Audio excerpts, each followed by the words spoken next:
Hanya pembantu miskin yang dengan tulus ingin membantu menyembuhkan majikannya, tapi malah dihina dan dipecat oleh polisi. Kalau kau bisa sembuhkan ibuku, aku akan jadikan kau istriku. Sebelum cerita dimulai, silahkan tulis di kolom komentar dari daerah mana saja teman-teman yang menonton cerita ini. Jangan lupa like dan subscribe, agar channel ini bisa semakin berkembang dan mempersembahkan cerita yang lebih menarik lagi.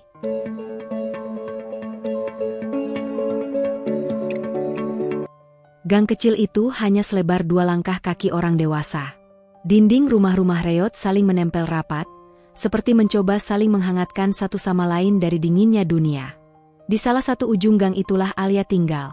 Di rumah berdinding anyaman bambu yang mulai berlubang, dengan atap seng yang jika hujan datang, berubah menjadi genderang besar yang memukul-mukul kesunyian malam. Pagi itu, matahari bahkan belum muncul, namun Alia sudah terbangun. Gadis itu merapikan selimut tipis yang menutupi tubuh adiknya, Nisa, yang masih terlelap. Gadis kecil itu batuk kecil, napasnya berat. Alia menghela napas pelan, menahan air mata. Obat sudah habis sejak 3 hari lalu. Sementara bayaran dari pekerjaannya baru akan diberikan akhir bulan, itu pun kalau tidak dipotong. Aku harus kuat, bisiknya lirih, suara yang tidak didengar siapapun kecuali dirinya dan Tuhan.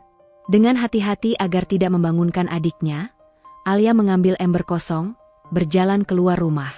Udara dingin menyambut, kabut tipis menari di sepanjang gang. Ia menimba air sumur di ujung gang, mencuci wajah, lalu kembali untuk menyiapkan air panas di atas tungku tanah liat. Seharusnya anak seusianya duduk di bangku sekolah, tapi dunia tak memberi kemewahan itu padanya. Ibunya sudah meninggal ketika ia berusia 7 tahun, setelah bertahun-tahun mengidap penyakit paru-paru. Ayahnya hilang entah kemana, meninggalkan tumpukan hutang dan 2 anak perempuan yang bahkan belum mengerti arti kehilangan. Karena itulah, ketika ada tawaran menjadi pembantu di rumah keluarga Pradipta, salah satu keluarga terpandang di kota itu, Alia langsung menerimanya. Meski harus berjalan jauh setiap pagi, meski kadang dipandang rendah oleh pembantu lain, ia tak peduli. Yang penting, Nisa bisa makan, dan atap rumah mereka tidak runtuh. Setelah memastikan adiknya tetap tertidur, Alia menggenggam tas lusuhnya. Ia menyelimuti Nisa sekali lagi, lalu berbisik, "Tunggu kakak pulang, ya, kakak bawakan roti nanti." Dan perjalanan panjang menuju rumah megah itu pun dimulai. Langkah Alia menyusuri jalanan kota masih basah oleh embun pagi.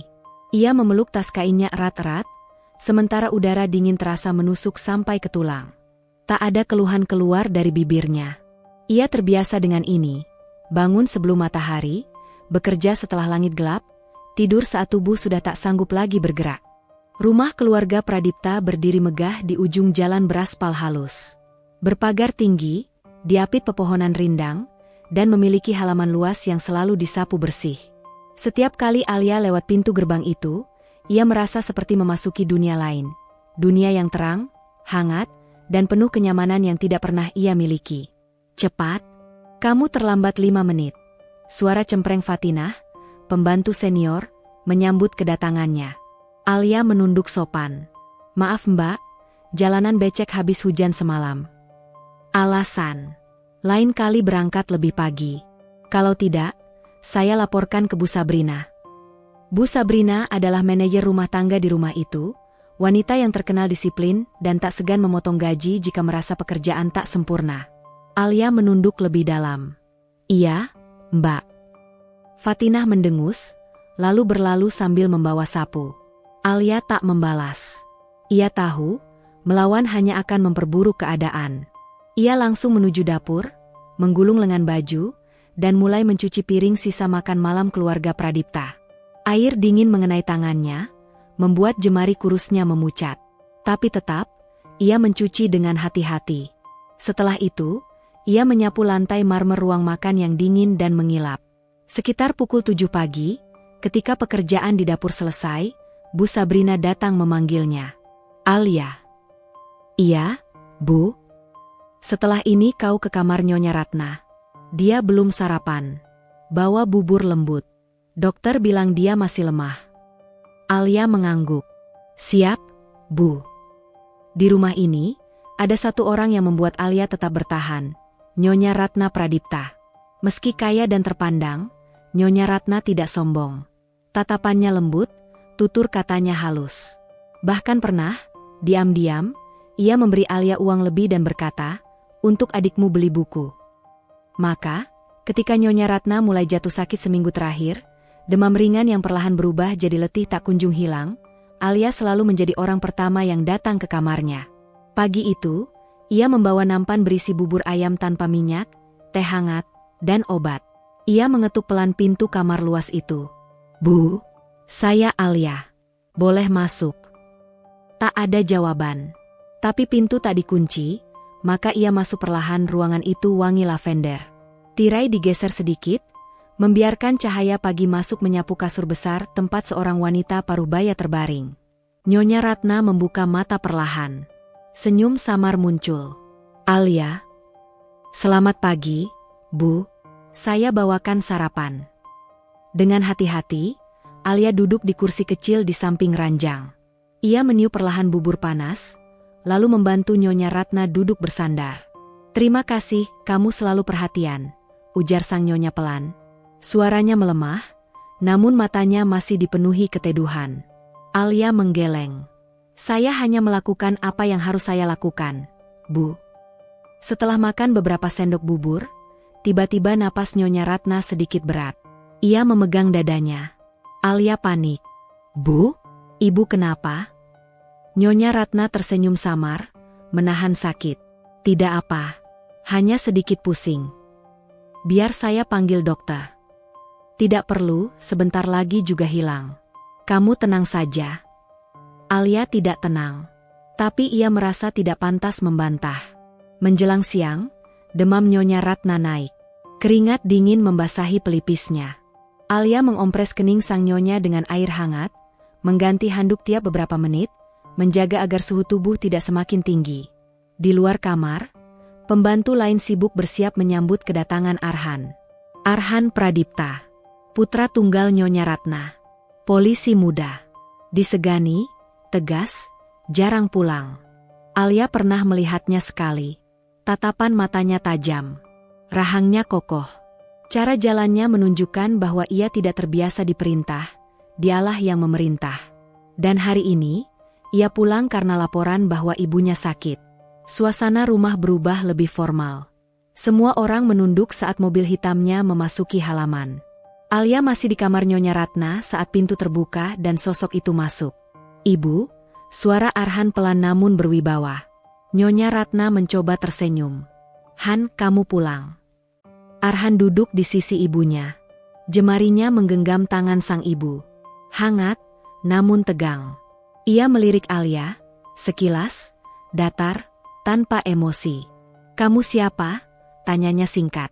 Alia berdiri terburu-buru. "Aku Alia. Pembantu, Pak." Arhan tidak mengangguk, tidak menjawab. Hanya menatap ibunya lagi. Alia menunduk dalam-dalam. Ia mundur pelan, hendak keluar. Tapi suara lirih Nyonya Ratna menahannya. "Alia, tetap di sini. Kamu bantu ibu minum obat nanti." Arhan melirik singkat lagi. Ada kerutan di dahinya. Tapi ia tidak berkata apa-apa. Saat malam datang, hujan turun deras. Nyonya Ratna tertidur setelah minum obat.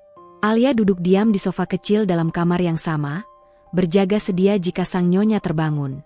Dalam remang lampu tidur, Arhan masuk diam-diam. Jasnya basah oleh hujan. "Kamu masih di sini?" tanyanya hambar. Alia berdiri cepat. "Iya, Pak. Saya menjaga ibu." Arhan mendekati ranjang ibunya, memperhatikan napas ibunya yang tenang. Ia menarik kursi, duduk, lalu berkata datar tanpa melihat Alia.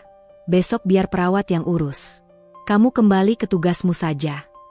Alia menggigit bibir. "Baik, Pak." Ia melangkah keluar kamar.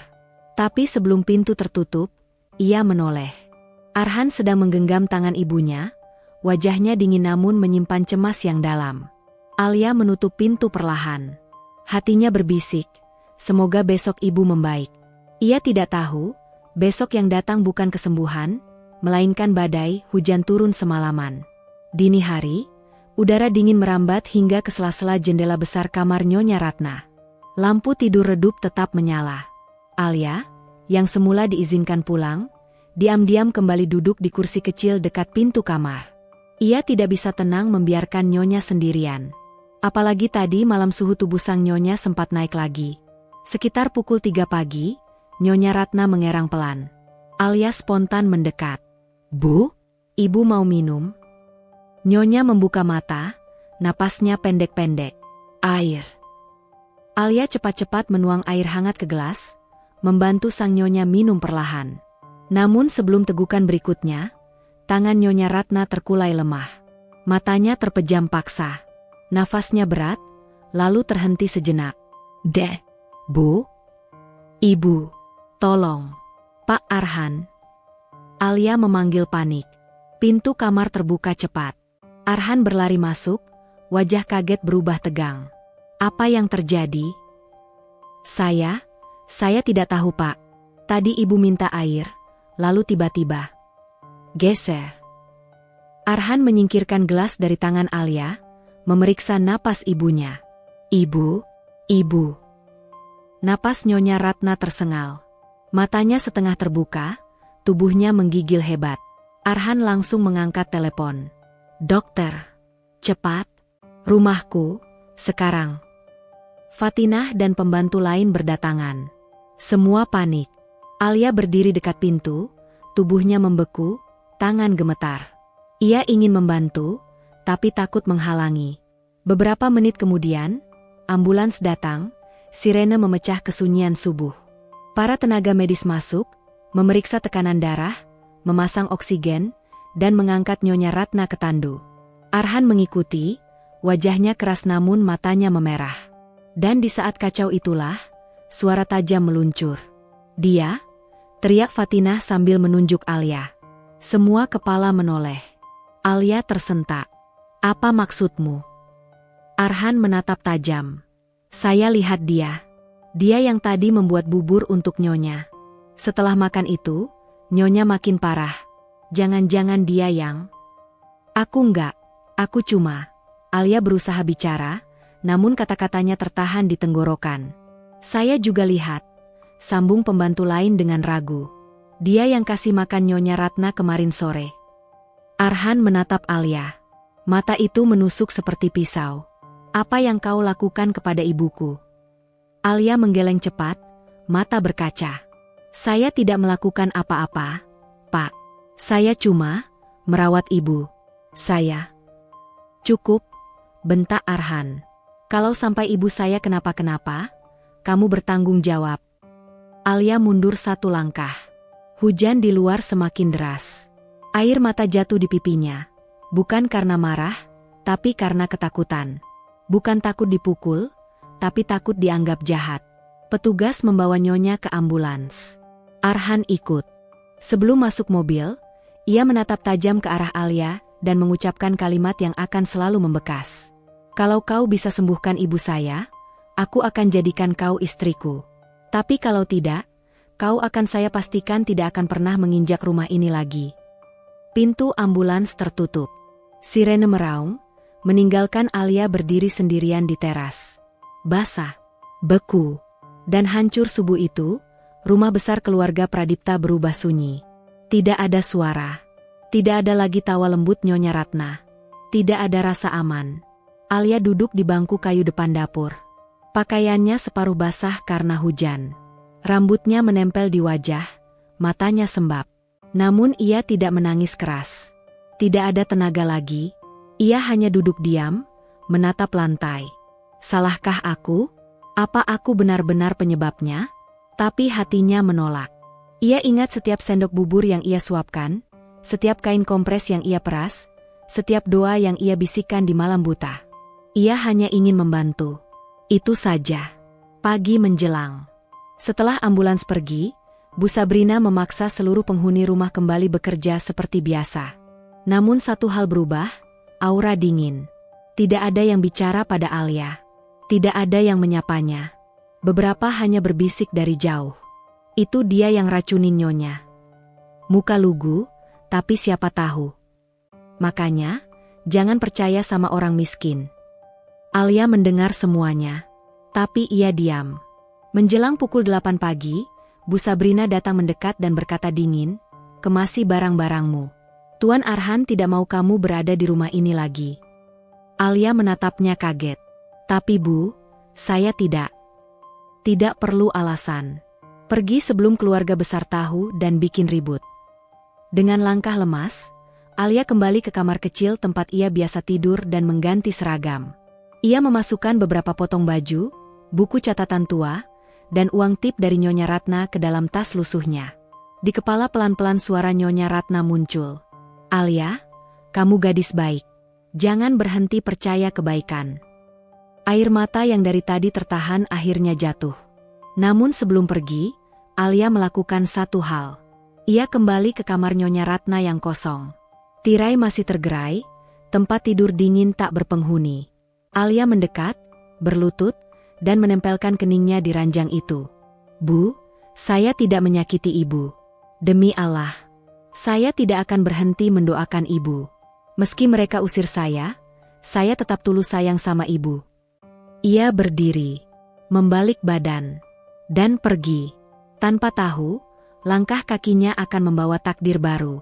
Takdir yang kelak mempertemukan kembali luka dengan keajaiban. Langit pagi itu masih kelabu, meninggalkan sisa hujan semalam di setiap sudut jalan. Rumah megah keluarga Pradipta terasa kosong tanpa kehadiran Nyonya Ratna. Tak ada aroma teh hangat yang biasa dibuatkan khusus untuk sarapan sang nyonya. Tak ada suara lembutnya menanyakan keadaan para pekerja rumah. Semua terasa dingin, bukan karena cuaca, tapi karena kepergian mendadak yang menyisakan kecemasan. Alia berdiri di depan pagar rumah, tas lusuh di punggungnya, napasnya berat. Di dalam rumah itu, hidupnya baru saja runtuh. Ia tak dipecat secara sopan. Ia diusir, dalam keadaan dituduh, dipandang hina, dianggap berbahaya. Semua kejadian tadi malam berputar kembali di kepalanya. "Kalau sampai ibu saya kenapa-kenapa, kau bertanggung jawab. Kalau kau bisa sembuhkan ibu saya, aku akan jadikan kau istriku." Kata-kata Arhan masih terngiang jelas, menusuk jantung Alia lebih tajam dari pisau manapun. Ia tak paham bagaimana niat baiknya merawat Nyonya Ratna bisa berubah menjadi tuduhan sekejam itu. Namun tidak ada waktu menangis di depan gerbang rumah orang kaya. Matahari mulai naik. Jalanan mulai ramai. Orang-orang bisa melihat dirinya berdiri seperti pengemis yang diusir. Dengan langkah perlahan, Alia pergi. Meninggalkan rumah besar itu, dan meninggalkan harapannya. Di dalam mobil ambulans malam sebelumnya, Arhan duduk di samping ibunya yang terbaring tak sadarkan diri. Lampu putih ambulans berkedip, menunjukkan wajah pucat ibunya dan rahang tegang Arhan yang tak berhenti menggenggam tangan sang ibu. "Bu, bertahan, ya. Arhan di sini," gumamnya. Namun, di balik semua itu, hatinya dipenuhi amarah. Bukan hanya karena takut kehilangan ibunya, tetapi karena ia butuh seseorang untuk disalahkan. Dan gadis bernama Alia itu terlalu mudah untuk dijadikan target. Sederhana, miskin, tak punya pelindung. Mudah disingkirkan. "Aku tidak akan diam kalau ibuku disakiti," ucapnya dalam hati. Ambulans berhenti di depan rumah sakit. Petugas medis membawa Nyonya Ratna masuk ke ruang gawat darurat. Arhan mengikuti dari belakang dengan langkah cepat, wajahnya dingin, matanya merah karena menahan takut. "Dok, mohon selamatkan ibu saya," katanya pendek. "Kami akan mencoba yang terbaik." "Mohon tunggu di luar," jawab dokter jaga. Pintu IGD menutup. Untuk pertama kalinya setelah bertahun-tahun menjadi polisi, melihat kriminal, kecelakaan, luka tembak, Arhan merasa tak berdaya. Kali ini yang terbaring bukan korban kasus, tapi ibunya. Dan itu membuatnya takut. Takut kehilangan. Takut terlambat. Takut salah. Pagi hari, setelah semalaman di rumah sakit, Arhan kembali ke rumah hanya untuk mengambil beberapa berkas dan pakaian. Matanya sembab, wajahnya lelah. Tetapi amarah dalam dirinya belum padam.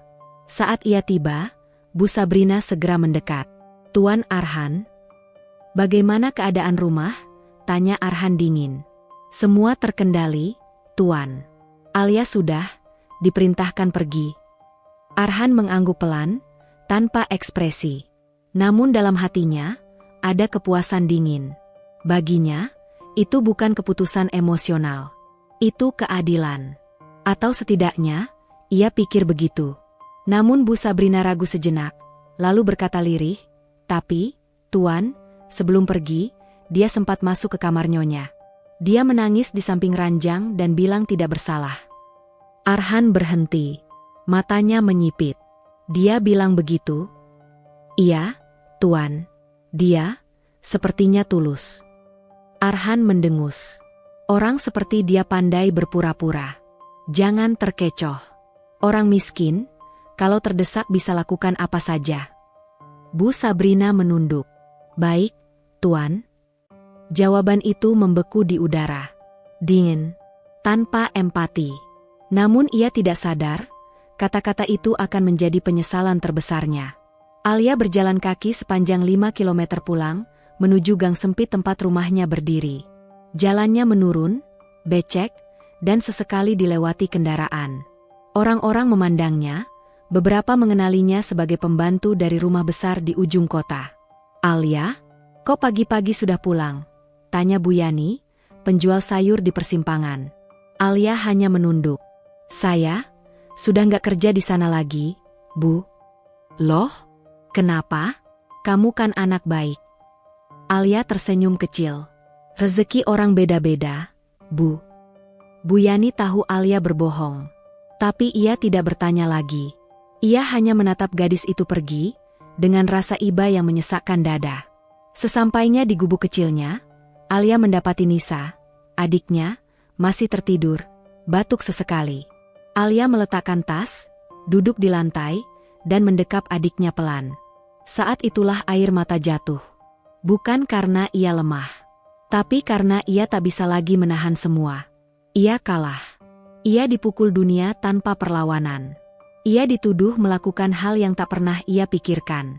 Dan orang yang menuduhnya adalah anak dari satu-satunya orang yang pernah memperlakukannya seperti manusia, Nyonya Ratna. Pagi menjelang siang. Matahari mulai menembus celah-celah atap bocor di rumah sempit itu. Alia masih duduk diam di lantai, air mata di pipi sudah kering, namun sesak di dada belum pergi. Di pojok kamar, adiknya, Nisa, terbangun perlahan. Gadis kecil itu mengucek matanya yang sembab. "Kak," suaranya serak.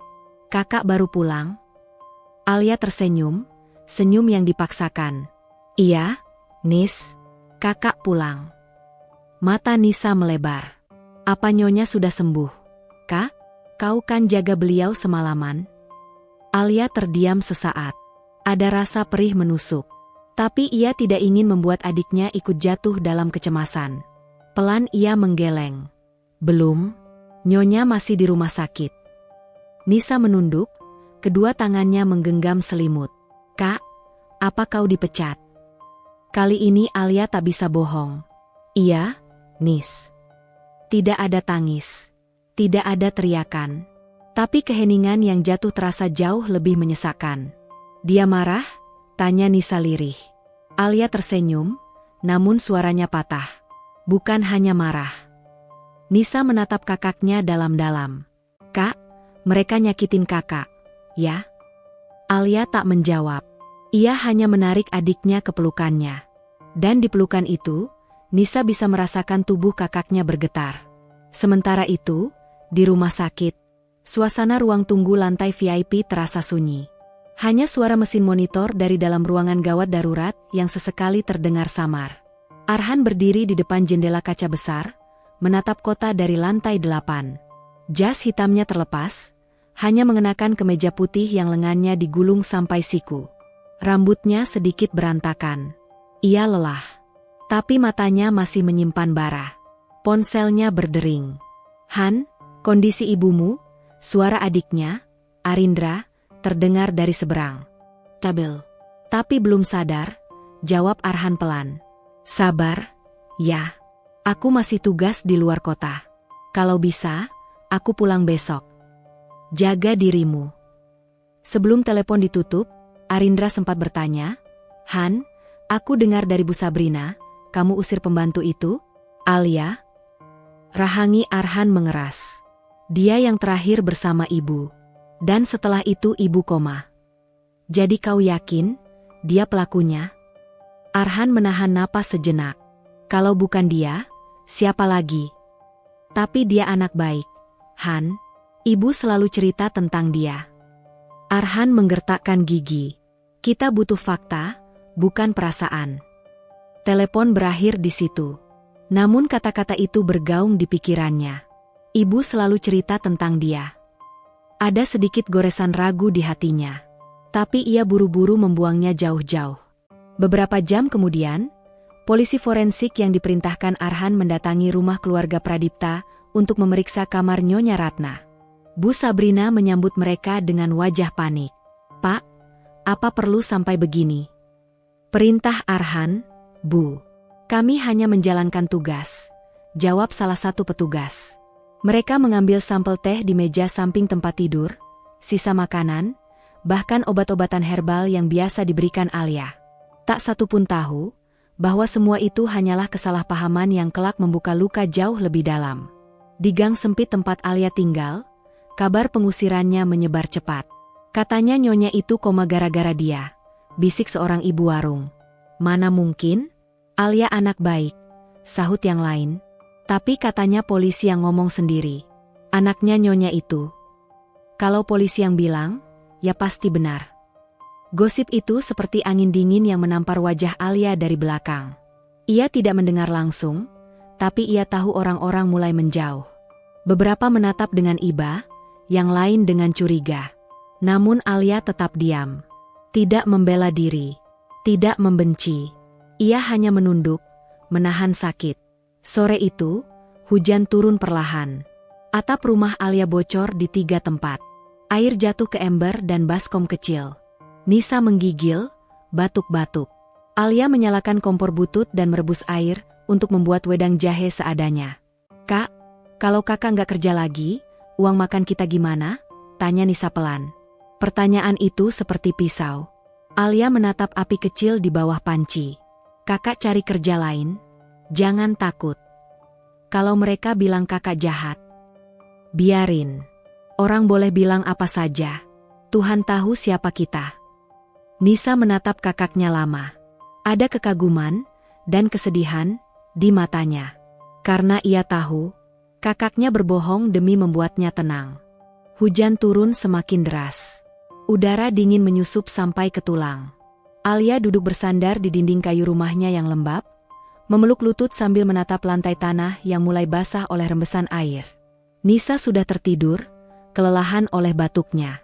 Lampu kecil di sudut kamar menyala remang, hampir padam karena listrik prabayar yang tinggal sedikit. Tiba-tiba, tok, tok, tok, suara ketukan keras di pintu. Alia tersentak. Siapa yang datang malam begini? Pintu itu diketuk lagi, lebih keras. "Alia, buka pintunya." Jantung Alia berhenti sejenak. Itu suara yang ia kenal. Suara yang kemarin menuduhnya, suara yang membuat hidupnya hancur. Arhan. Dengan langkah gemetar, Alia membuka pintu kayu rapuh itu. Hembusan angin dingin dan air hujan segera masuk, membuat rambut hitamnya basah. Di depan rumahnya yang sempit, berdiri seorang pria dengan jas polisi basah kuyup karena hujan, wajahnya tegang, sorot matanya dingin, rahangnya mengeras. Arhan. Tangannya membawa kantong besar berwarna hitam, tas dan pakaian milik Alia yang ia tinggalkan saat diusir dari rumah. "Apa yang kau lakukan di sini?" Suara Alia hampir tak terdengar karena bergetar. Arhan tidak menjawab pertanyaannya. Ia hanya menjatuhkan kantong itu ke depan pintu. "Ini barang-barangmu," katanya dingin. "Ambil." Alia menunduk. "Terima kasih, Tuan." Arhan mendengus pendek. Matanya menyapu rumah reot itu dari luar. Atap seng bocor, dinding kayu lapuk, dan lantai tanah yang becek. "Jadi, di tempat seperti ini kau tinggal," ucapnya, sinis namun samar-samar terdengar ragu. Alia tetap diam. "Jawab aku," suaranya meninggi, "kenapa kau lakukan itu pada ibuku?" Alia memejam mata. "Aku tidak melakukan apa-apa, aku hanya merawat beliau." Arhan maju 1 langkah. "Jangan bohong." "Aku tidak bohong," jawab Alia, napasnya berat. "Aku menyayangi beliau seperti ibuku sendiri. Aku." "Cukup." Suara teriakan Arhan menggema, membuat Nisa yang tertidur di dalam rumah tersentak bangun. Kau orang miskin. Kau tak punya uang, tak punya pendidikan, tapi tiba-tiba berani memainkan obat-obatan ibu? Kau pikir aku akan percaya kau tak punya maksud lain? Alia terdiam. Tapi dalam diam itu, ada luka yang tak terlihat. Arhan melanjutkan, suaranya menurun tapi penuh amarah tertahan. Kalau ibuku tidak sadar, kalau terjadi sesuatu padanya. Dia menunjuk Alia tajam. Aku pastikan kau masuk penjara. Kau paham? Alia menunduk. Namun tepat sebelum Arhan berbalik pergi, ia menambahkan kalimat yang akan menyesal seumur hidup. Dan kalau kau memang bisa menyembuhkan ibuku. Ia mendekat, hampir berbisik dengan nada meremehkan. Aku akan jadikan kau istri. Tapi itu mustahil, kan? Karena kau bukan siapa-siapa. Ucapannya seperti petir di tengah hujan. Tanpa menunggu jawaban, Arhan membalikkan tubuh, melangkah pergi di bawah hujan deras. Alia mematung di ambang pintu, air hujan bercampur air matanya. Ia tahu, apa yang baru saja diucapkan Arhan bukan sekadar amarah. Itu penghinaan. Dan janji. Janji yang lahir dari kemarahan, tapi kelak, akan menjadi takdir. Di rumah sakit yang dingin, malam itu, mesin monitor di samping ranjang Nyonya Ratna berbunyi pelan. Detak jantungnya stabil, tapi ia masih dalam keadaan koma. Namun entah kenapa, malam itu jemari tangan Nyonya bergerak pelan, seolah merespon sesuatu jauh dari kesadarannya. Seperti meraba udara. Seperti mencari seseorang. Atau mungkin, memanggil nama seorang gadis bernama Alia. Hujan telah reda. Malam menjadi hening. Hanya suara serangga dari balik semak-semak gang sempit yang sesekali terdengar. Alia masih berdiri di depan pintu rumahnya, menatap punggung Arhan yang makin jauh, menghilang di tikungan. Jemari Alia dingin. Tubuhnya basah kuyup. Tapi dadanya jauh lebih sakit dari dingin yang menusuk kulit. Ia tidak menangis lagi. Air matanya sudah habis. Pelan-pelan ia berjongkok dan menarik kantong hitam yang dilempar Arhan. Di dalamnya ada pakaian lipatan seadanya, buku catatan tua, dan sepatu bututnya. Semua barang itu kini terasa seperti simbol, bahwa ia tak lagi berarti untuk keluarga itu. Ia masuk ke dalam rumah, menutup pintu perlahan agar tidak membangunkan Nisa. Tetapi adiknya sudah berdiri di sana, berdiri tanpa suara. Kak, suara Nisa pelan, matanya berkaca-kaca. Aku dengar semuanya. Alia terdiam. Nisa menatap lekat wajah kakaknya. Kenapa kau diam saja saat dia hina kakak seperti itu? Alia tersenyum miris. Karena kakak benar-benar tidak bersalah, jadi kakak tidak perlu membela diri. Nisa menggigit bibirnya. Tapi, kakak disakiti. Alia membelai rambut adiknya. Tidak semua luka harus dibalas, Nis. Di saat yang sama, Arhan berjalan cepat menuju mobilnya. Nafasnya memburu, bukan karena lelah, tapi karena sesuatu di dada yang tak bisa ia pahami. Emosi, marah, atau ragu? Setelah masuk ke dalam mobil, ia menarik napas panjang. Ia memejamkan mata. Namun semakin ia mencoba menenangkan diri, semakin jelas bayangan wajah Alia muncul di pikirannya. Wajah itu bukan marah, bukan membela diri, hanya menerima. Kenapa dia tidak melawan? Kenapa dia tidak bilang apa-apa? Kenapa dia hanya diam dan menunduk? Arhan mencengkram setir erat-erat. Dia bersalah. Titik. Tapi hatinya tidak sepenuhnya mengamini. Kembali ke rumah sakit. Jam sudah menunjukkan pukul 2 dini hari. Rumah sakit sepi. Lampu-lampu koridor remang. Nyonya Ratna masih terbaring di ranjang icu. Tubuhnya lemah, wajahnya pucat, tetapi jemari tangan kirinya bergerak lagi. Sangat kecil, tapi jelas. Perawat jaga memperhatikan. Ibu ini mulai ada respon, gumamnya. Namun belum sempat ia memanggil dokter, jemari itu kembali diam. Seolah hanya sekejap antara tidur dan sadar. Di sudut ruangan, lampu monitor memperlihatkan ritme jantung yang perlahan membaik. Seperti tubuh yang sedang berusaha bertahan. Seperti jiwa yang belum ingin pergi. Pagi datang lagi. Tapi pagi ini berbeda.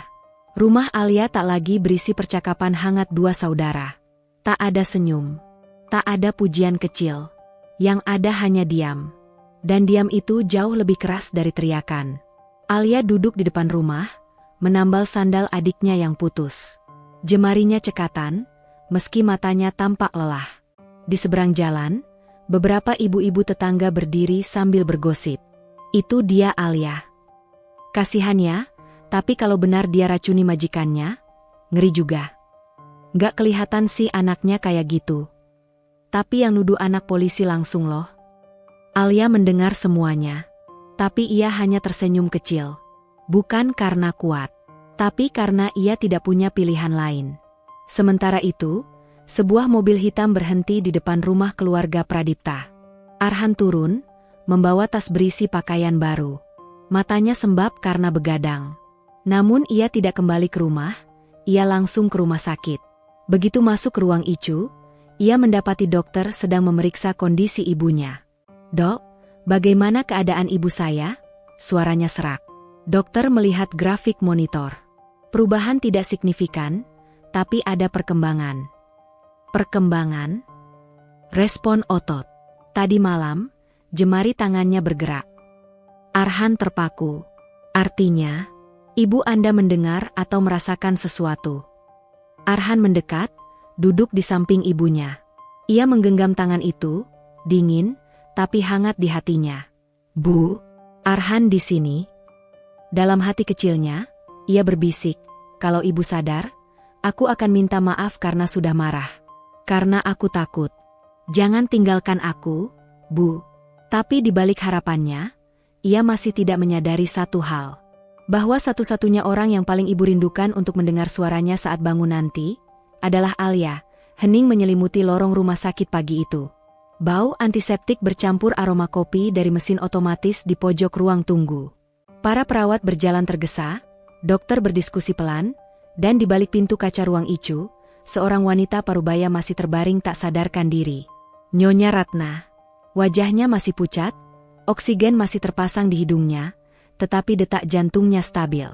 Entah karena keajaiban, atau karena doa, namun tubuhnya menunjukkan tanda-tanda bahwa ia berjuang. Arhan duduk di kursi tunggu dengan tubuh condong ke depan, kedua telapak tangan menutupi wajahnya. Seragam polisinya sudah kusut, rambutnya sedikit berantakan. Matanya sembab, namun ia tak menangis. "Aku nggak boleh lemah. Aku harus kuat. Untuk ibu." Namun kalimat itu tidak cukup untuk meredakan gelisah di dadanya. Dokter keluar, melepaskan masker dan menghampirinya. "Tuan Arhan, hari ini kondisi ibu Anda cukup stabil.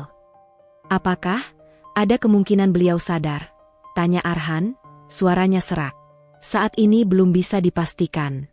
Tapi, tadi malam kami melihat refleks gerakan ringan di tangannya. Itu bisa jadi pertanda bagus." Arhan mengangguk pelan. "Berarti, ada harapan?" "Selalu ada harapan," jawab sang dokter. Tetapi harapan itu datang bersama sesuatu yang lain, rasa bersalah yang perlahan muncul, meski ia berusaha menolaknya. Setelah memastikan kondisi ibunya stabil, Arhan keluar dari ruang ICU. Ia berjalan menuju taman kecil rumah sakit, tempat kursi panjang kayu berada di bawah pohon ketapang yang rimbun. Ia duduk, matanya kosong. Namun pikirannya penuh. Bukan hanya tentang ibunya, tapi tentang ucapan kasarnya pada Alia. Dan, meskipun ia menolak mengakuinya, bagian kecil dari dirinya merasa bersalah. "Apa aku terlalu keras?" Tapi dia yang terakhir bersama ibu. Tapi, dia juga yang merawat ibu dengan tulus selama ini. "Apa aku salah?" gumamnya lirih. Tidak ada yang menjawab. Hanya angin pagi dan suara daun yang jatuh. Di sisi lain kota, Alia berdiri di depan kios sayur milik Bu Yani. Ia membawa beberapa bungkus sayur sisa kemarin yang sudah layu. Bukan untuk dijual, tapi untuk diminta, agar bisa dimasak untuk makan hari itu. "Ambil saja, Li," kata Bu Yani lirih, "tapi, kamu yakin gak apa-apa?" Alia tersenyum sabar. "Aku gak mau nyusahin, Bu. Kalau sayurnya masih bisa dimakan, saya bersihin dan masak sendiri." Bu Yani menggenggam tangan Alia. "Sabar ya, Nak. Orang baik diuji dulu sebelum dikasih bahagia. Alia hanya mengangguk. Tapi hatinya mengatakan hal lain. Apa aku benar sedang diuji? Atau memang aku tak pantas bahagia? Ketika Alia pulang membawa sayur itu, Nisa sedang duduk di teras, menggambar dengan pensil pendek. Nisa menggambar apa? Tanya Alia. Rumah, jawab Nisa pelan, tapi rumah yang atapnya nggak bocor. Alia terdiam. Nisa melanjutkan tanpa menatap kakaknya, aku cuma pengen kakak nggak sedih lagi.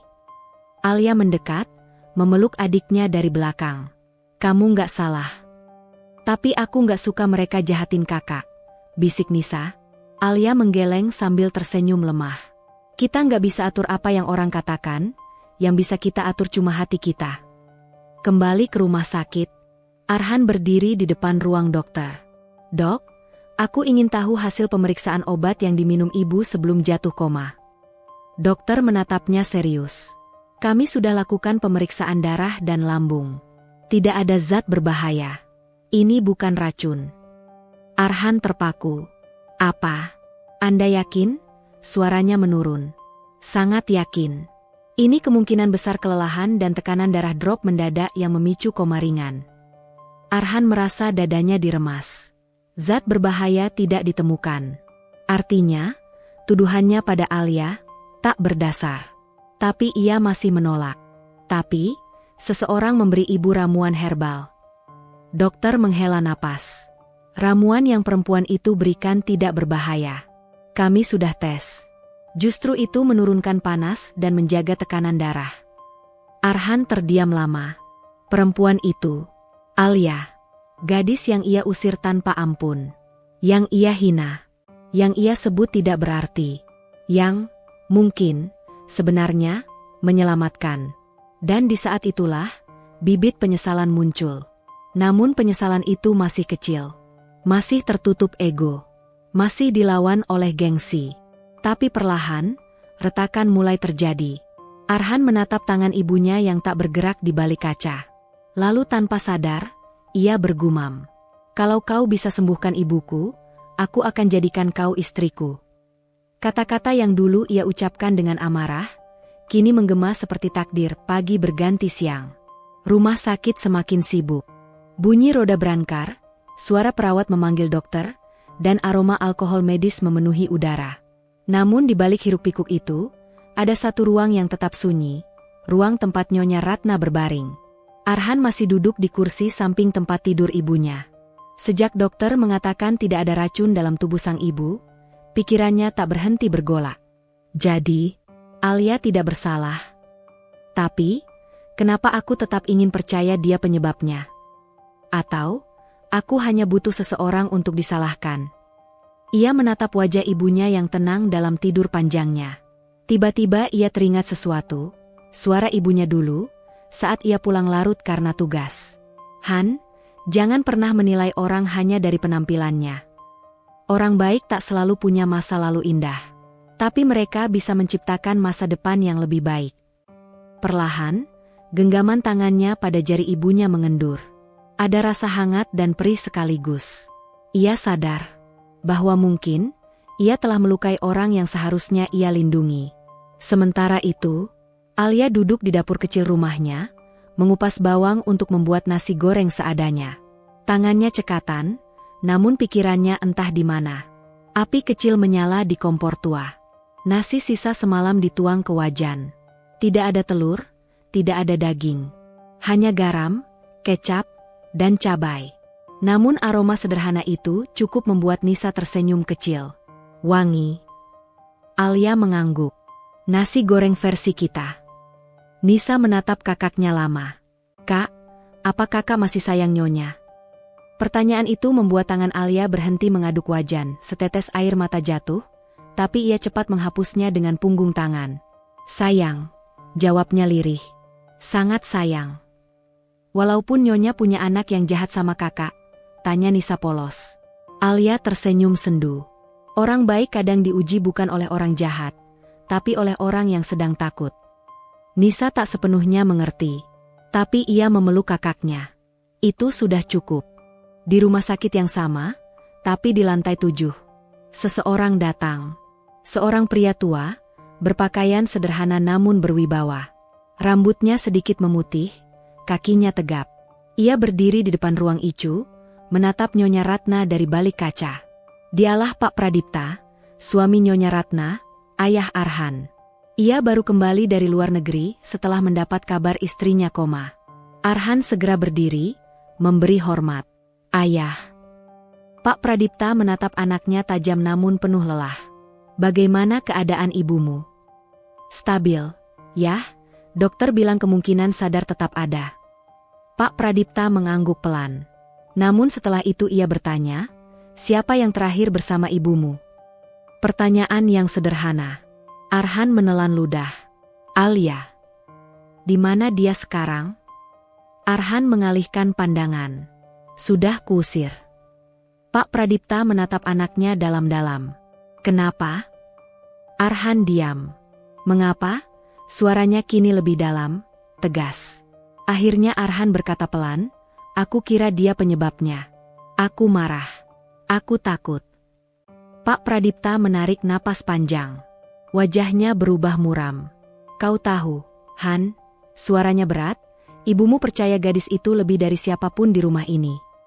Arhan tertegun, ibumu pernah bilang, kalau dia mati sekalipun, dia ingin Alia ada di sampingnya.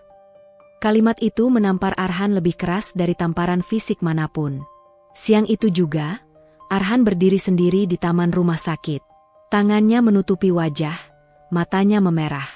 Dia bukan lagi seorang polisi yang marah. Dia anak seorang ibu, yang mulai hancur oleh penyesalan. Suara itu muncul di kepalanya lagi. Kalau kau bisa sembuhkan ibuku, aku akan jadikan kau istriku. Dulu itu hinaan. Sekarang, itu berubah menjadi beban janji. Hujan turun perlahan di luar rumah sakit. Rintiknya menempel di kaca jendela, membentuk garis-garis bening seperti air mata langit. Ruang Icu tetap dingin dan sunyi, hanya terdengar suara mesin monitor detak jantung yang berbunyi teratur. Bep, bep, bep. Namun sesuatu yang berbeda terjadi hari itu. Jari tangan Nyonya Ratna yang pucat bergerak pelan. Sangat pelan, mungkin tak terlihat bagi orang biasa. Tapi tidak bagi seorang perawat yang sedang memeriksa tekanan darahnya. Dokter, dokter. Tangan pasien bergerak. Seru perawat itu panik campur haru. Dalam hitungan menit, dokter-dokter masuk. Pemeriksaan dilakukan cepat tapi hati-hati. Lalu terdengar kalimat yang membuat udara seakan berhenti. Ada respons saraf otak. Ini pertanda kesadaran mulai kembali. Arhan yang sedang duduk di bangku taman rumah sakit, memandangi rumputan basah setelah rintik hujan, tiba-tiba mendengar suara langkah cepat. Mas Arhan, panggil salah satu perawat, terengah. Ibunya mulai merespons. Arhan berdiri seketika. Napasnya tercekat. Sepatu hitamnya membelah lantai rumah sakit dengan langkah lebar-lebar. Jantungnya berdetak cepat, bukan karena tugas polisi, tapi karena harapan. Sesampainya di depan ruang Icu, dokter berkata, keadaan ibu Anda belum sepenuhnya sadar, tapi ini kemajuan besar. Sepertinya tubuhnya merespons rangsangan, emosional. Emosional? Tanya Arhan bingung. Dokter mengangguk. Biasanya respons seperti ini muncul ketika pasien mendengar suara, atau merasakan sesuatu yang membuat mereka tenang, atau merasa disayangi. Arhan menatap kaca, melihat ibunya berbaring diam. Dan tanpa sadar, ia berpikir tentang seseorang. Alia. Sosok yang selalu duduk di samping ibunya sambil membacakan ayat suci. Sosok yang menyisir rambut ibunya perlahan, bahkan ketika tubuh itu tak bergerak. Sosok yang ia usir dengan hinaan. Arhan menarik napas. Apa ibu merindukan dia? Untuk pertama kalinya, ia mengetuk dadanya sendiri, mencoba meredakan rasa bersalah yang semakin sesak. Malam harinya, hujan berhenti, lampu kota menyala. Rumah-rumah tampak hangat, namun satu rumah kecil di gang sempit tetap remang-remang. Alia duduk di depan jendela. Tangannya sibuk menjahit baju sekolah Nisa yang sobek. Tapi pikirannya jauh, entah kemana.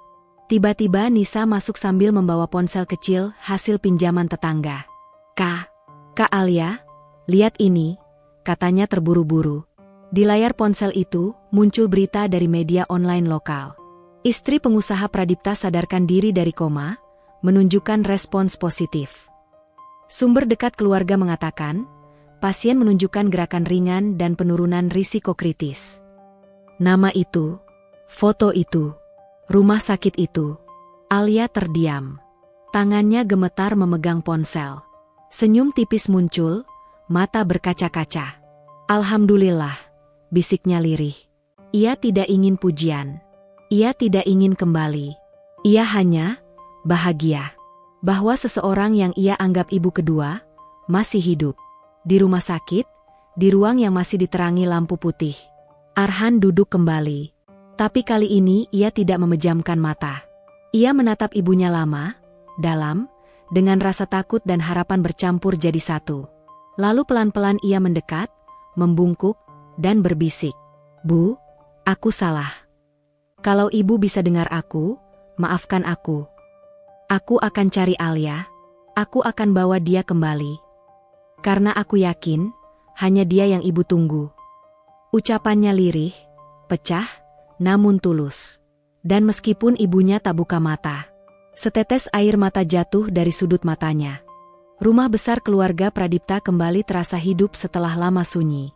Lampu-lampu ruang utama dinyalakan, para pekerja rumah kembali bekerja, namun suasana tetap berbeda. Sepi, seperti ada satu bagian penting yang hilang. Arhan berdiri di depan kamar ibunya yang kini sudah dipindahkan dari ICU menuju ruang perawatan khusus. Meski belum sadar sepenuhnya, kondisi Nyonya Ratna jauh lebih baik dari sebelumnya. Monitor detak jantung stabil, napasnya lebih teratur. Namun satu hal yang membuat Arhan gelisah.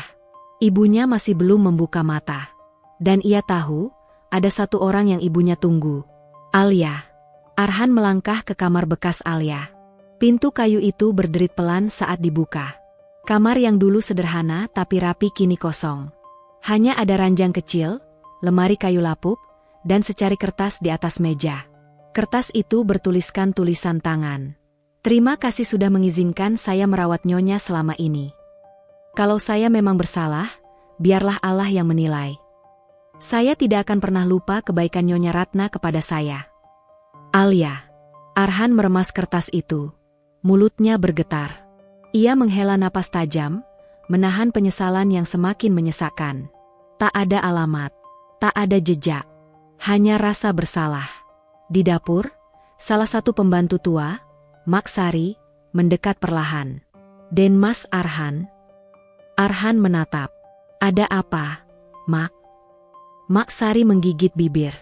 "Saya tahu kampung tempat Alia tinggal. Di Gang Melati, dekat Pasar Lama." Arhan menatapnya penuh harap. "Tolong tunjukkan." Mak Sari mengangguk. "Tapi, Den Mas, tempat itu kumuh. Banyak orang tak suka dengan aparat. Kalau Den Mas datang dengan seragam, mereka tidak akan bicara." Arhan memandang seragam polisinya.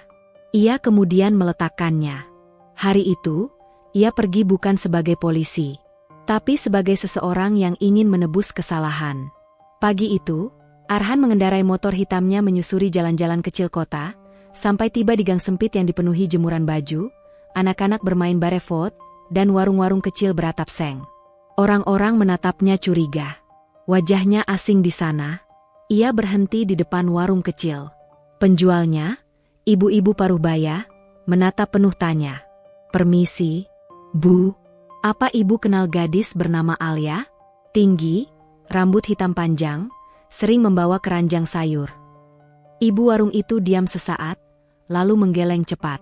"Tidak tahu, Nak." Arhan menghela napas. Ia melangkah pergi. Belum jauh, seorang anak kecil menarik ujung jaketnya. "Kakak nyari Kak Alia?"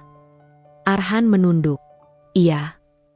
Anak itu menunjuk ujung gang. Rumahnya di ujung sana, yang temboknya hijau. Tapi ia mendekat, berbisik. "Kalau kakak niat nyakitin dia lagi, aku bilangin orang-orang sini." Arhan berlutut agar sejajar dengan anak itu. Senyumnya tipis namun penuh luka. "Aku nggak akan sakitin dia lagi. Aku cuma mau minta maaf."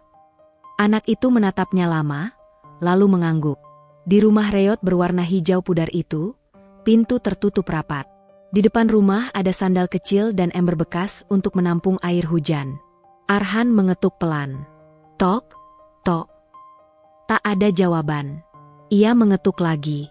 Lebih keras. Masih sunyi. Saat hendak pergi, tiba-tiba pintu terbuka sedikit. Seorang gadis kecil, Nisa, muncul. Wajahnya pucat, tubuhnya kecil kurus. Matanya refleks menunjukkan rasa takut. "Kak, Alyanya nggak ada," katanya pelan. Arhan menelan ludah. "Dia pergi kemana?" Nisa menggigit bibir. Matanya berkaca-kaca. "Dia pergi keluar kota, buat cari uang.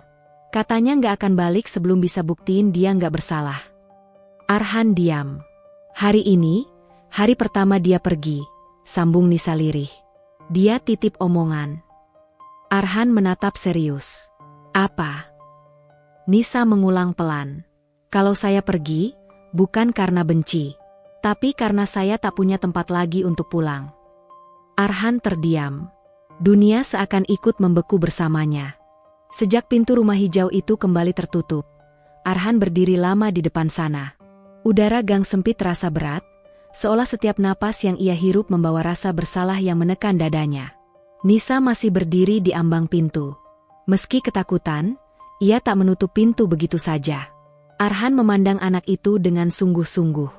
Ada pesan lain?" tanya Arhan lirih. Nisa menggigit bibir. Kemudian ia meraih secari kertas dari sakunya. Surat itu lusuh, dilipat rapi. "Ini surat buat Nyonya Ratna. Kak Alia minta aku kasih ke Nyonya kalau beliau bangun.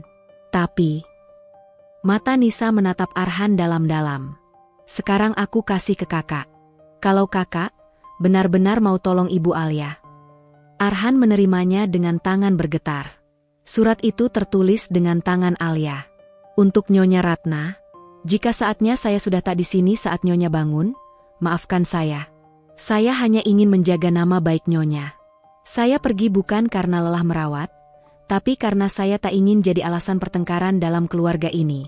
Saya akan kembali, kalau Allah izinkan, dan kalau Nyonya masih menginginkan saya."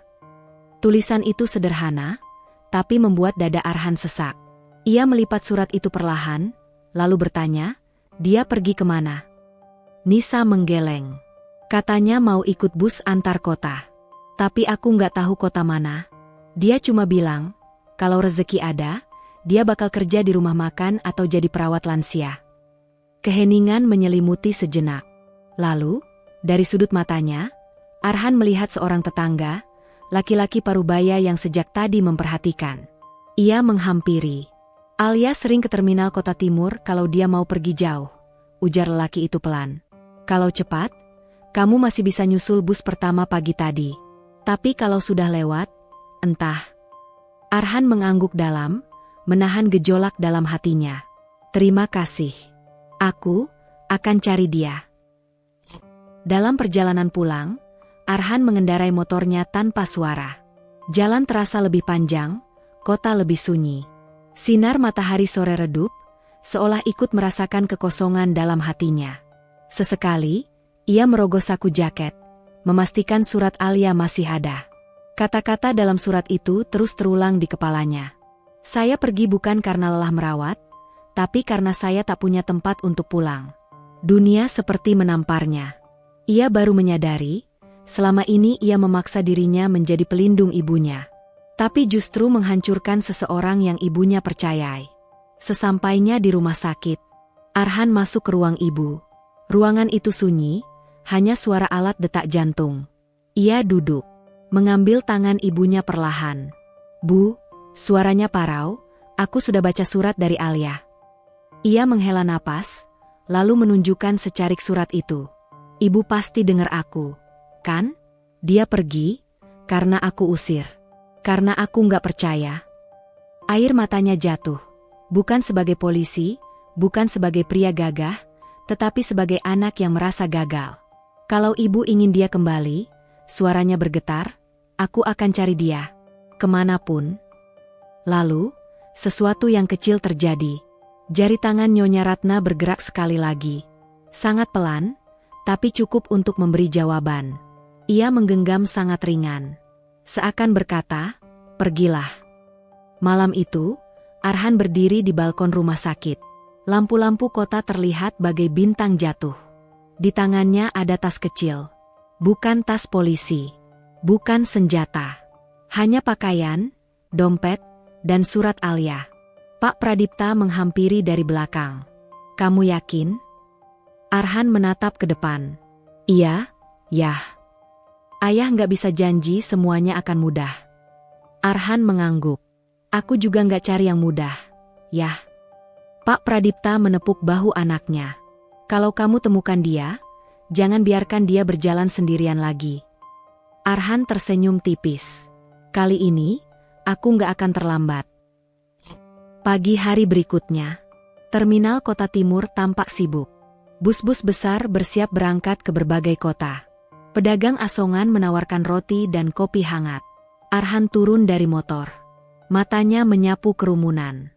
Mencari sosok dengan rambut panjang, mata teduh, dan langkah sederhana. Tidak ada. Yang ia temukan hanya sisa-sisa jejak, dan kemungkinan besar, Alia sudah pergi jauh. Namun ia tidak mundur. Ia bertanya pada petugas tiket. Bertanya pada sopir. Bahkan bertanya pada pedagang nasi bungkus. Hanya satu jawaban yang ia dapat. Ada gadis sederhana yang naik bus ke arah barat, kota kecil dekat pesisir. Dia duduk di bangku paling belakang. Menangis sepanjang jalan. Arhan menelan ludah. Ia mengangguk. Dan tanpa berpikir lama, ia membeli tiket untuk bus berikutnya. Bukan sebagai pelarian. Bukan karena kasihan. Tapi karena untuk pertama kalinya, ia memahami arti kehilangan. Fajar baru saja mengintip di ufuk timur saat bus berwarna biru tua melaju meninggalkan terminal kota. Asap knalpotnya membubung ke udara dingin pagi. Di dalamnya, penumpang mulai tertidur, merapatkan jaket atau selendang untuk melawan dingin. Di kursi paling dekat jendela, Arhan duduk diam. Bukan lagi dengan seragam polisi. Bukan lagi dengan wajah tegas seorang aparat. Tapi sebagai seorang anak, dan seorang lelaki yang sedang mengejar seseorang yang mungkin tak ingin ditemukannya lagi. Tas kecil di pangkuannya hanya berisi pakaian sederhana, dompet, dan secarik surat dari Alia yang kini terlihat kusut karena terlalu sering ia buka dan lipat kembali. Jalan panjang terbentang di depan. Kota demi kota akan ia lewati. Ia tidak tahu memastikan tempat tujuan Alia. Tidak ada alamat. Tidak ada kepastian. Hanya petunjuk samar, kota kecil dekat pesisir barat. Tapi tekadnya bulat. Ini bukan pencarian biasa. Ini penebusan. Di sisi lain, kota pesisir kecil. Pagi yang sama, tapi di tempat berbeda. Puluhan kilometer jauhnya. Di terminal kota pesisir bernama Rantau Laut, sebuah bus berhenti. Dari dalamnya, seorang gadis turun sambil membawa tas kain lusuh di punggungnya. Baju putihnya sederhana, wajahnya lelah tapi tetap bersih. Ia adalah Alia. Angin laut menerpa rambut hitamnya. Aroma asin laut bercampur dengan aroma ikan bakar dari warung di pinggir terminal. Alia berdiri sejenak, menatap langit. Matanya berkaca-kaca. "Aku sudah pergi sejauh ini, jangan nangis lagi, Alia." Ia membatin, lalu menarik napas panjang. Tujuan pertama, mencari pekerjaan. Di kota ini, banyak warung makan yang butuh tenaga. Ada juga panti jompo kecil di dekat pelabuhan. Alia tidak pilih-pilih. Asal halal. Ia berjalan melewati jalan setapak yang mengarah ke pantai. Langkahnya pelan, namun pasti. Wajahnya masih menyimpan luka, tapi ada secercah harapan di sana. Kembali ke bus Arhan. Arhan memandang keluar jendela. Pohon-pohon, sawah, gunung, semuanya berlalu cepat. Ia membuka surat Alia, untuk kesekian kalinya. "Kalau saya pergi, bukan karena ingin lari dari kenyataan, tapi karena saya tidak punya tempat lagi untuk pulang. Tapi jika Nyonya bangun, tolong katakan, saya tidak membencinya." Surat itu seperti pisau yang terus menggores hatinya. Seorang bapak tua di sebelahnya menatap sekilas. "Kamu cari seseorang, nak?" Arhan mengangguk. "Dia penting?" Arhan menoleh keluar jendela, matanya menerawang.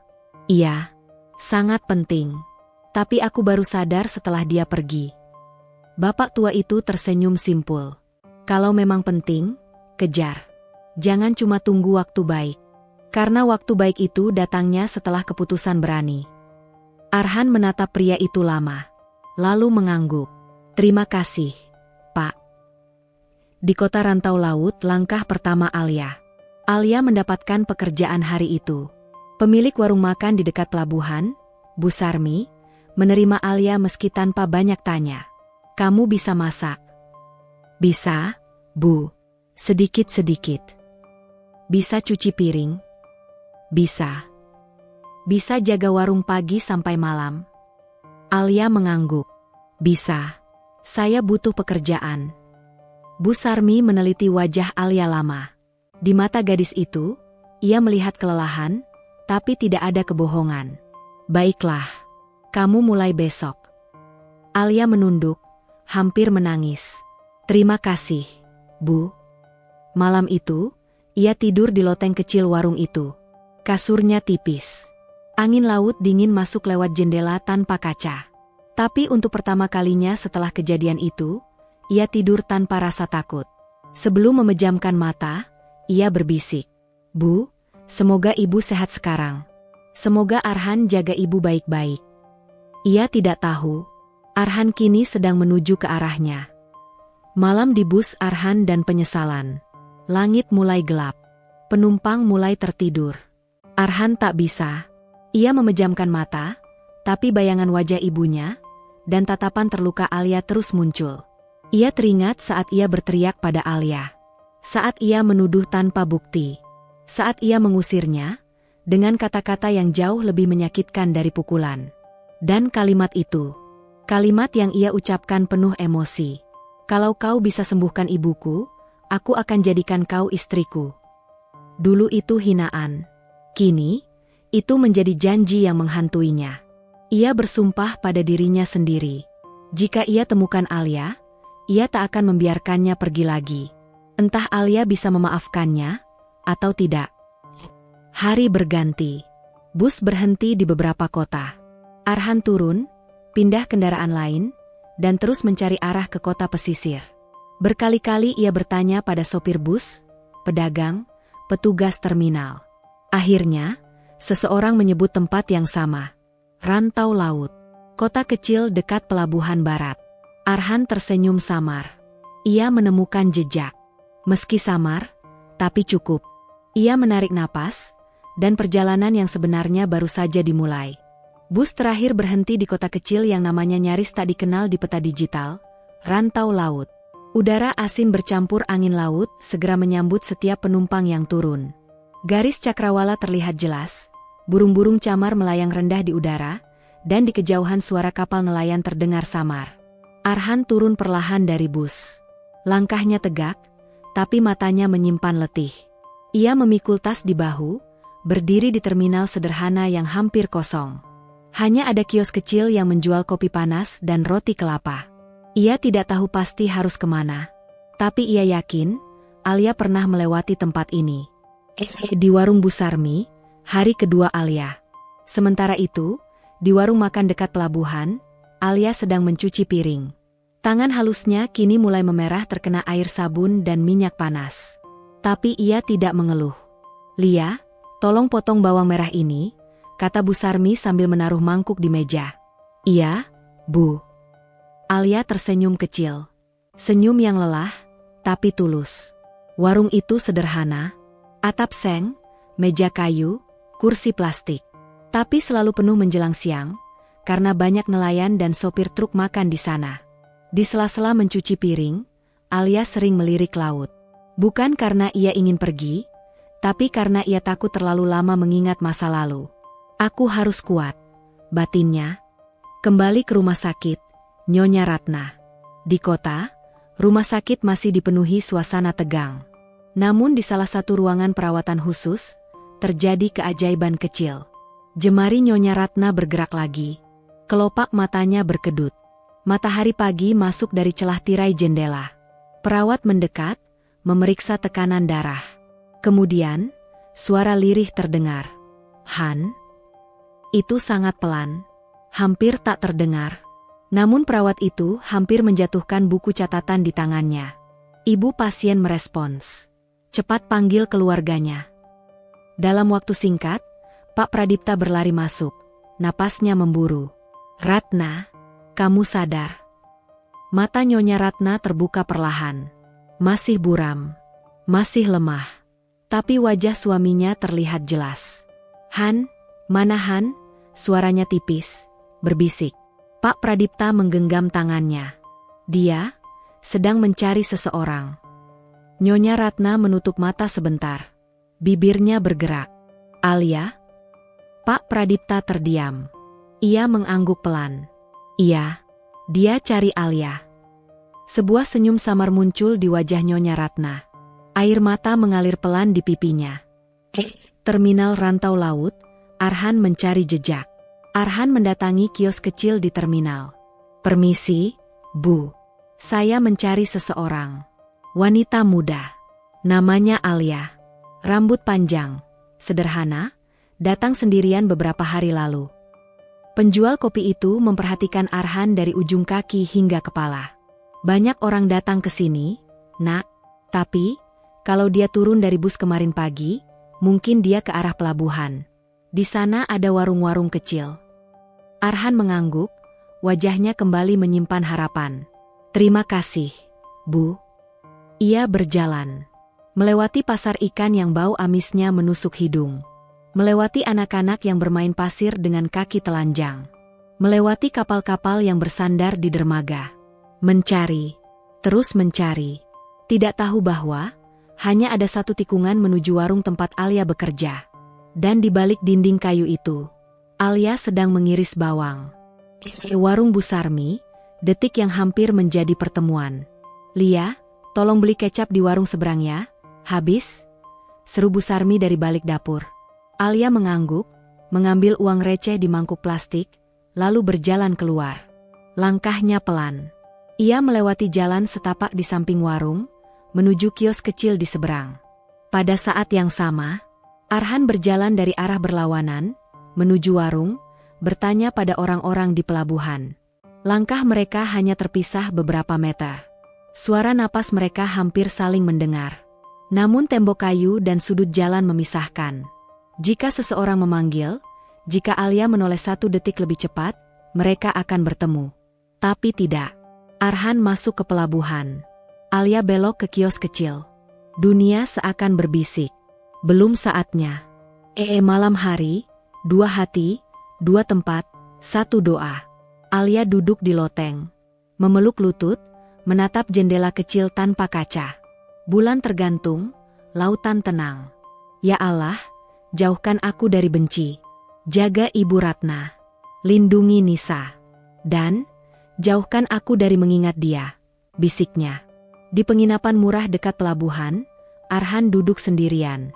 Surat itu ada di tangannya. Ya Allah, kalau dia memang bukan untuk aku temui, setidaknya, beri aku kesempatan untuk meminta maaf. Malam itu, 2 nama terucap dalam doa masing-masing. Alia, Arhan, mereka tidak tahu. Mereka kini berada di kota yang sama. Cuma, belum saling menemukan. Langit rantau laut mulai diselimuti jingga. Kapal-kapal nelayan baru saja kembali dari laut, dan warung kecil Bu Sarmi mulai ramai oleh pekerja pelabuhan dan sopir truk. Asap wajan, suara piring, dan aroma ikan bakar memenuhi udara. Di antara semua kesibukan itu, Alia hanya diam. Tangannya tetap cekatan menyajikan pesanan. Tapi hatinya masih berada jauh di kota, di rumah yang dulu ia panggil tempat tinggal. Rumah sakit Ibu Ratna membuka mata. Di kota, suasana rumah sakit berubah drastis. Semua perawat kini tahu, pasien yang sudah koma berhari-hari itu membuka mata. Nyonya Ratna perlahan memegang tangan suaminya. Pak, Alia, di mana? Pertanyaan itu menusuk. Pak Pradipta menghela napas berat. Ratna, Alia sudah pergi. Ibu Ratna menatapnya lama. Air matanya jatuh. Kenapa? Dia tidak bersalah. Pak Pradipta mengusap keningnya, suaranya bergetar. Arhan, marah.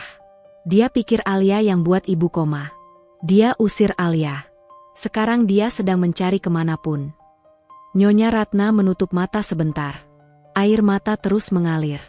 Pak, tolong cari dia. Gadis itu, penyelamat saya. Ponsel Arhan berdering. Di penginapan dekat pelabuhan, Arhan baru saja selesai sholat maghrib. Matanya sembab. Tubuhnya letih. Tiba-tiba ponselnya berdering. Ayah?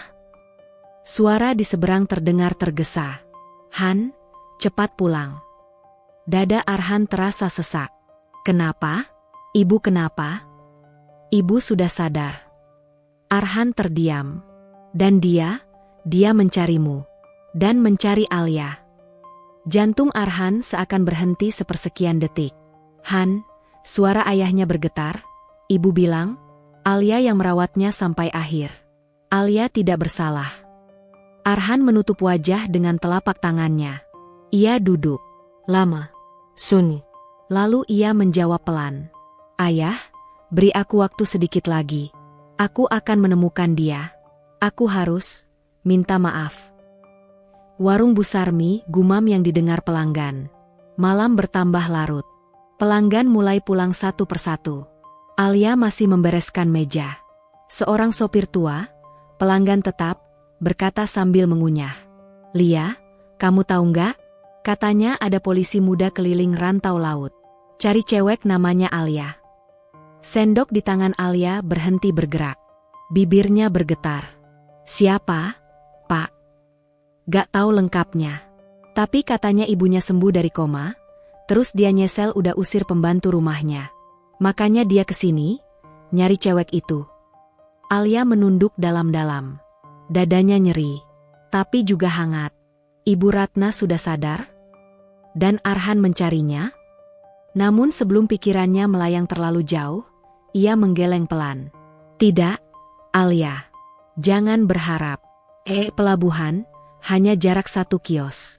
Sementara itu, Arhan berjalan di jalan kayu menuju pelabuhan. Ia bertanya ke setiap orang. Kak, kenal dengan gadis bernama Alia? Pak, pernah lihat cewek muda, rambut panjang, sederhana, bekerja di sini? Tapi jawabannya selalu sama. Tidak tahu. Kurang paham. Banyak orang mirip begitu. Hingga akhirnya, seorang nelayan menunjuk. Coba ke warung Bu Sarmi.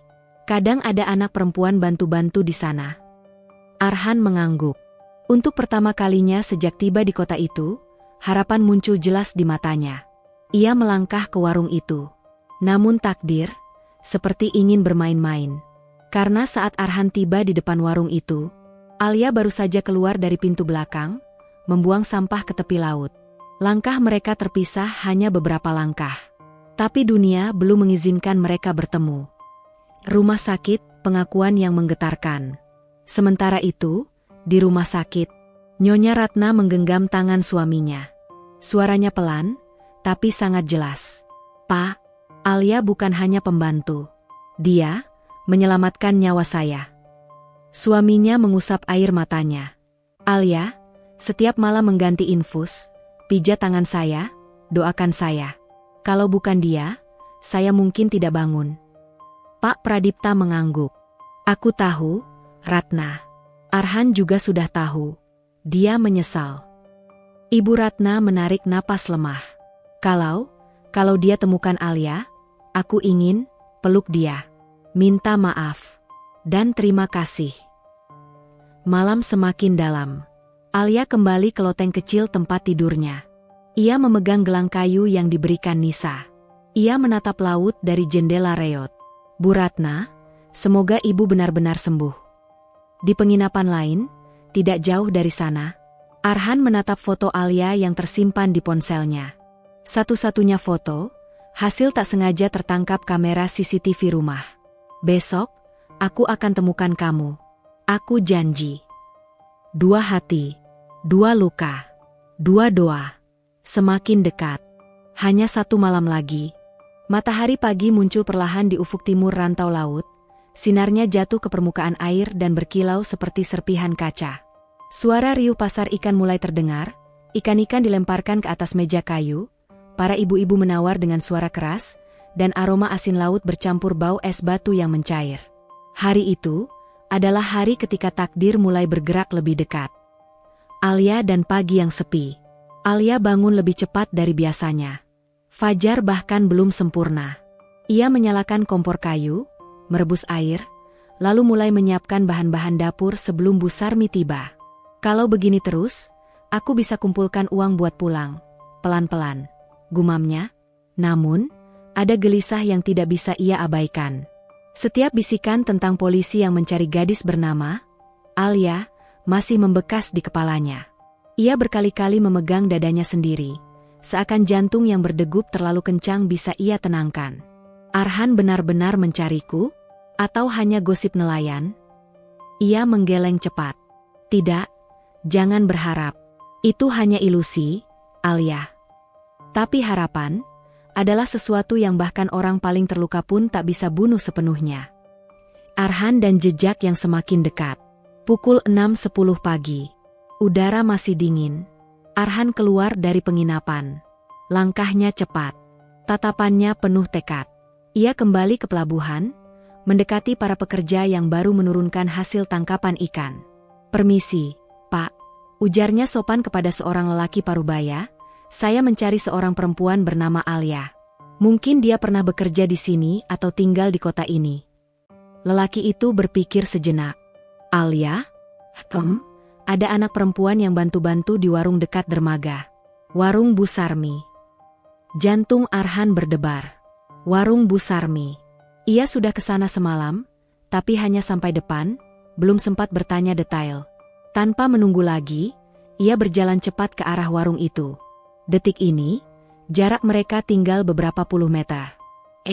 Detik-detik hampir bertemu. Alia keluar dari dapur membawa ember berisi piring kotor untuk dicuci di belakang warung, tepat saat Arhan sampai di depan warung. Namun ia tidak melihatnya. Arhan masuk dari pintu depan. Alia keluar dari pintu belakang. Tapi semesta mulai bergerak. "Kau yang kerja di sini?" tanya Arhan pada pegawai warung lain yang sedang menyapu. "Iya, Pak. Ada yang bisa saya bantu?" "Saya sedang mencari seseorang. Namanya Alia." Tingginya, sekitar ini, Arhan mengangkat tangannya sejajar pundak. Usia 20-an. Rambut hitam panjang. Pembawaannya tenang. Pegawai itu berpikir, di sini, cuma ada satu anak perempuan kerja bantu-bantu. Namanya Lia, tapi dia jarang bicara. "Lia?" Arhan hampir tidak bisa bernapas. "Dia di mana sekarang?" Pegawai itu menunjuk ke pintu belakang. "Di belakang. Cuci piring." Arhan segera berbalik. Namun, tepat saat itu, Alia sudah berjalan keluar dari sisi samping warung menuju sumur untuk menimba air. Arhan melewati pintu belakang, tapi ia melihat ember kosong dan air yang menetes di lantai. Ia terlambat lagi. Ibu Ratna, luka yang mulai menguat. Di rumah sakit, Nyonya Ratna mulai bisa menggerakkan tangan dan duduk dengan bantuan. Wajahnya masih pucat, tapi matanya hidup. Nisa duduk di kursi samping ranjang. "Bu, Kak Arhan belum pulang. Katanya belum mau balik sebelum ketemu Kak Alia." Nyonya Ratna tersenyum samar. Anak itu keras kepala, tapi hatinya baik. Nisa menatap ibunya dengan mata berbinar. "Bu, Kak Alia baik kan? Ibu nggak salah sangka kan?" Ibu Ratna menggenggam tangan Nisa. "Nak, kalau tidak ada Alia, mungkin ibu tidak akan buka mata lagi." Air mata Nisa mengalir. Tangan kecilnya mengusap air mata ibunya. "Aku ingin Kak Alia pulang." Tanpa sadar, mereka berdoa di langit yang sama. Siang semakin terik. Alia menimba air di sumur belakang, peluh turun dari keningnya. Ia berhenti, menatap laut sebentar. Lalu berbisik lirih. "Ya Allah, semoga Ibu Ratna benar-benar sembuh." Di tengah pasar ikan, Arhan berhenti berjalan. Ia menatap langit, kedua tangannya mengepal. Dalam hati ia berkata, "Ya Allah, pertemukan aku dengan Alia. Hanya untuk aku minta maaf." Dua doa, dua luka. Dan kini, jarak mereka hanya tinggal satu pelukan, atau satu kata. Tapi takdir belum selesai bermain. Angin laut bertiup kencang sore itu. Awan kelabu menggantung rendah di atas kota kecil rantau laut. Burung camar terbang rendah, pertanda hujan mungkin akan turun dalam waktu dekat. Alia baru selesai mencuci piring di belakang warung. Ia mengikat rambutnya yang lembab, lalu duduk sejenak di bangku kayu dekat sumur. Tangannya lelah, tapi hatinya jauh lebih letih. Arhan, hanya beberapa langkah lagi. Arhan kembali dari dermaga setelah bertanya ke beberapa nelayan dan pedagang. Namanya mulai dikenal di sekitar pelabuhan. Itu polisi dari kota. Katanya nyari anak pembantu. Namanya Alia, ya? Kayaknya gadis itu kerja di warung Bu Sarmi. Kali ini Arhan tidak ingin setengah-setengah. Ia datang ke warung itu lagi. Lebih dalam, lebih serius, lebih siap. Bu Sarmi muncul dari pintu dapur, mengusap tangan yang terkena bumbu kunyit. Cari siapa, nak? Arhan menarik napas. Bu, saya mencari seorang perempuan. Namanya Alia. Bu Sarmi sempat diam. Matanya meneliti wajah Arhan. Untuk apa? Arhan menunduk sedikit. Untuk minta maaf. Jawaban itu membuat Bu Sarmi perlahan melembut. Tapi sebelum ia sempat bicara lebih jauh, dari belakang warung, suara ember jatuh terdengar. Arhan menoleh. Alia, berdiri di sana. Matanya melebar. Napasnya tercekat. Dua pasang mata bertemu. Dua hati berhenti berdetak sejenak. Alia tak percaya yang dilihat. Alia mematung. Ember yang ia bawa jatuh dan airnya tumpah membasahi lantai kayu. Dialah orang yang selama ini ia coba lupakan. Yang mengusirnya, menghinanya, membuatnya pergi dalam hujan. Tapi kini berdiri di hadapannya. Dengan pakaian lusuh, wajah letih, mata sembab. Arhan. Alia, suara Arhan serak. Hampir tidak terdengar. Alia mundur satu langkah. Wajahnya tegang, antara takut, marah, dan tidak percaya. Aku cuma ingin bicara, kata Arhan pelan. Alia menggigit bibirnya. Tidak ada yang perlu dibicarakan. Ia berbalik, hendak masuk kembali ke dapur. Namun, Alia, tolong, dengarkan aku dulu. Janji yang tak bisa ditarik. Hujan mulai turun pelan. Arhan melangkah maju. Kata-kata lama yang pernah ia ucap saat marah, kini memukul balik dirinya sendiri. Kalau kau bisa sembuhkan ibuku, aku akan jadikan kau istriku. Saat itu kalimat itu hanyalah kemarahan. Caci maki. Janji yang ia kira mustahil. Tapi kini, ibunya sadar. Kebenaran terbuka. Dan janji, tak bisa lagi dianggap enteng. Alia, Arhan berdiri hanya 2 langkah darinya. Hujan membasahi pakaian mereka. Aku minta maaf. Alia berhenti, namun tidak menoleh. Aku salah. Ibuku sadar. Dia mencarimu. Dia bilang kau yang merawatnya, bukan menyakitinya. Alia mengepalkan tangan. Aku tahu aku tidak pantas dimaafkan. Tapi, tolong beri aku kesempatan. 1 kali saja. Untuk membuktikan kalau aku... Alia memotong tajam. Kau mau buktikan apa? Bahwa kau tidak salah? Bahwa kau sebenarnya baik? Arhan terdiam. Alia menoleh, matanya berkaca tapi suaranya tenang. Kau pikir, minta maaf bisa hilangkan semua sakit itu?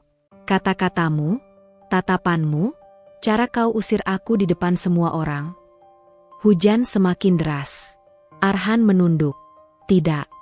Tapi aku siap menebusnya. Alia tertawa pendek, pahit. Dengan apa? Arhan mengangkat wajahnya, menatap langsung ke matanya. Dengan hidupku. Alia terdiam. Aku pernah bilang, kalau kau bisa sembuhkan ibuku, aku akan jadikan kau istriku. Suara Arhan bergetar. Sekarang, aku tidak bilang itu karena marah. Aku bilang, karena aku sungguh-sungguh. Hening. Alia memejamkan mata.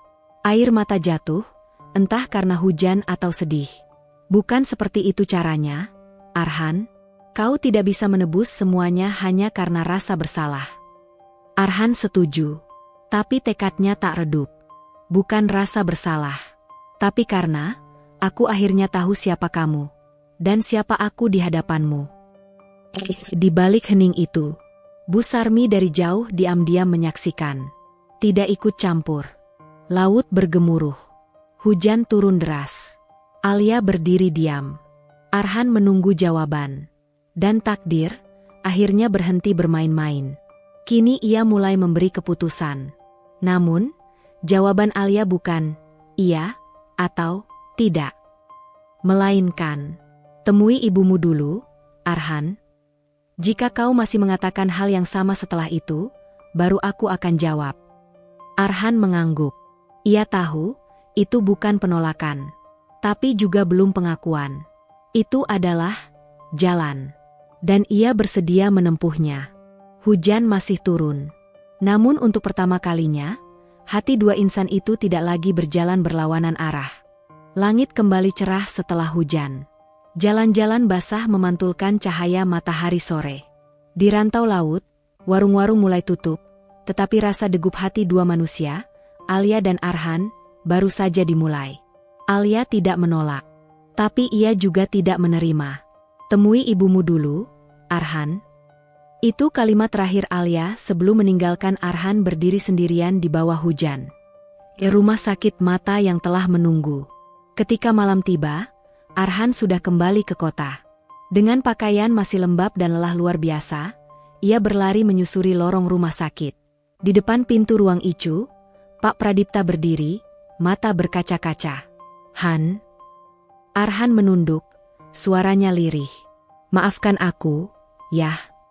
Pintu terbuka. Arhan masuk.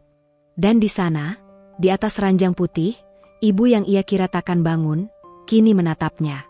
Pelan tapi pasti, Ibu Ratna tersenyum. Arhan? Langkah Arhan gemetar.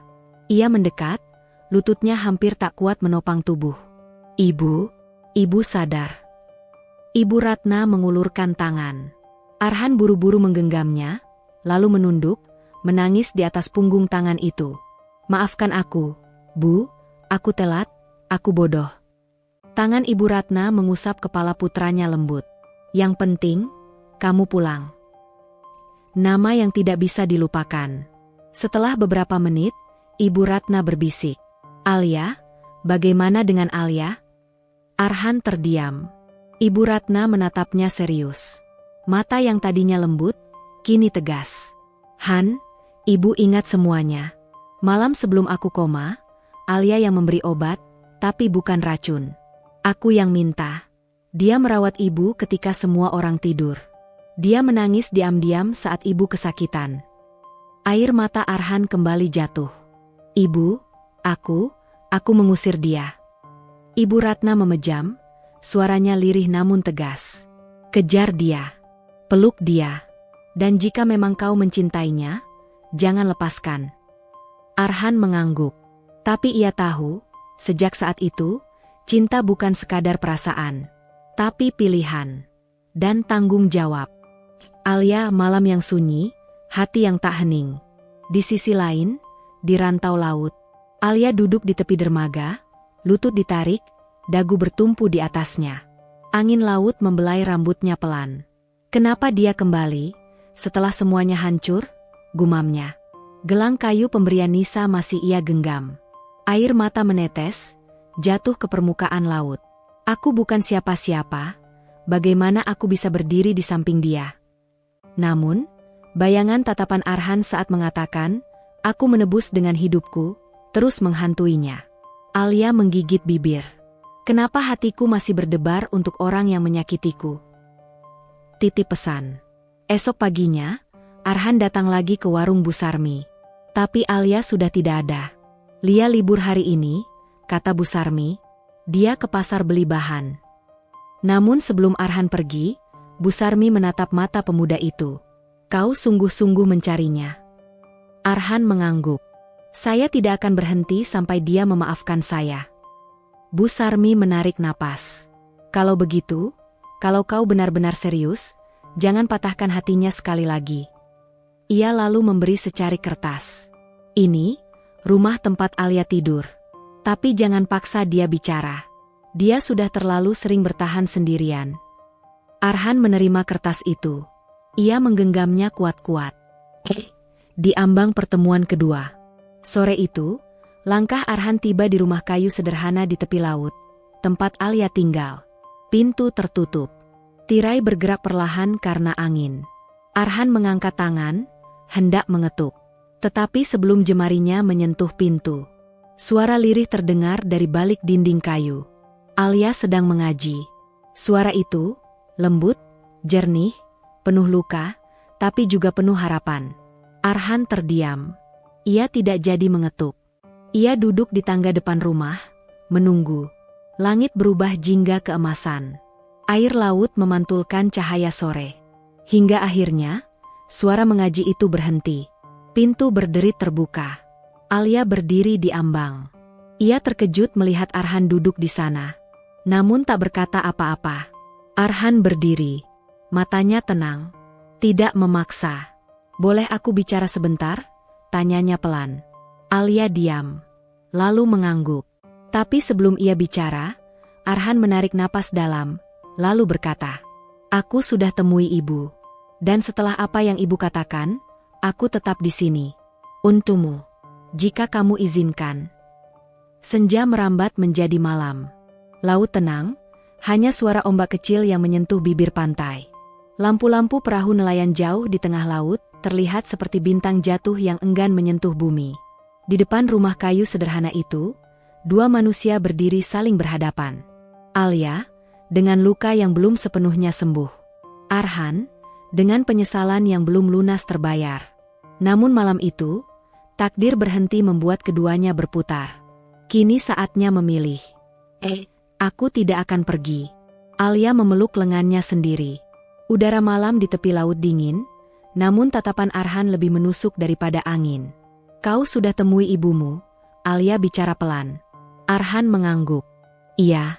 Dan ibu minta aku mencarimu, memelukmu, dan minta maaf." Alia menunduk. Ada air di matanya, tapi ia tahan. "Kalau begitu, tugasmu selesai. Kau bisa pulang." Arhan menggeleng. Langkahnya maju satu langkah. "Tidak. Aku belum selesai." "Apa lagi yang kau mau, Arhan?" "Kesempatan. Kesempatan untuk memperbaiki semuanya." Alia tertawa lirih. Pahit. "Memperbaiki? Apa kau pikir ini seperti membetulkan kayu patah? Luka itu ada di sini." Ia menepuk dadanya pelan, "dan tidak semuanya bisa diperbaiki." Arhan menatap lama. "Tapi aku ingin mencoba. Dengan seluruh hidupku." Janji yang terucap dalam amarah kini menjadi serius. Suara ombak menjadi satu-satunya saksi ketika Arhan menundukkan kepala dan berkata, "Alia, dulu aku bilang, kalau kau bisa sembuhkan ibu, aku akan jadikan kau istriku." Alia menggigit bibir. Hatinya perih mendengar kembali kata itu. Itu ucapan dari amarah. "Bukan janji," balas Alia lirih. Tapi sekarang, Arhan mengangkat wajahnya, menatap dalam, "Aku mengucapkannya lagi. Tanpa marah. Tanpa paksaan. Dengan hatiku yang sepenuhnya sadar." Alia terpaku. Dadanya bergetar. "Alia," suaranya bergetar, "jika kau izinkan, izinkan aku menebus setiap salahku. Bukan karena rasa bersalah, tapi karena aku mencintaimu.